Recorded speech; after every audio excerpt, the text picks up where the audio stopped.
Okay, Dracula Untold mixes bits and pieces of historical references to Vlad the Impaler, as well as a pretty heavy dose of mythology added to it. Ironically, what really kind of hurts this film is, with Luke Evans, who does a great job in this. I don't know why he doesn't get more roles. He seems to be that other guy in the film, does a really solid job as Dracula.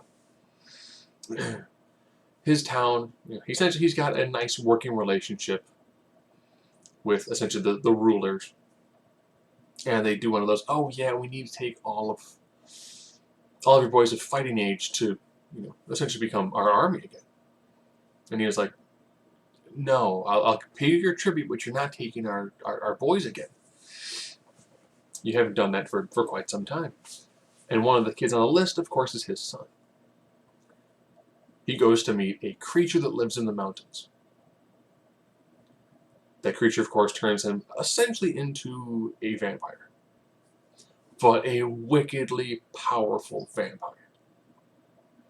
But he's like, you got 3 days. If you haven't succumbed to the lust of blood in 3 days, that's it, you're free. If after 3 days you ingest blood, guess what? You release me, and I'm going to hunt down the person who did this to me. Interesting. It does seem like a lot of the fight sequences, it's just swarm of ads, people dying. Swarm of ads, people dying. Okay.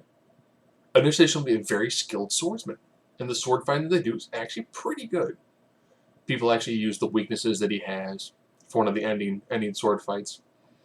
They do a decent job when it comes showing, here's how the light's affecting them, things of that nature. It's got some pretty good moments to it. And I would say the first 80 minutes are pretty solid. This film's about 84 minutes. They then make a leap that I know why you would make the leap to do that, but to me it kind of hurts the overall direction of the film. It could have actually ended at there's a spot where it ends, and then it felt like an after-credit scene got tagged in. While good from a continuity standpoint, just felt kind of meh. All this is actually, it's a decent film. I walked into it not expecting a lot. I know this film died 1,000 deaths in the theaters. But, for taking a historical person, adding some heavy mysticism to it, and heavy mythology, it wasn't that bad. I would have liked to see a little more fleshed out in the fight sequences, but for what it was, it's actually pretty good. The last few minutes, though, I probably would have removed those entirely. You can toss that in, make it a little shorter, have it be your post-credit sequence, but the way that it ended, and as a regular narrative, was good. It worked well enough for what it was. Like I said, maybe a little bit more in the fight sequences, but all in all, it's actually a pretty decent film.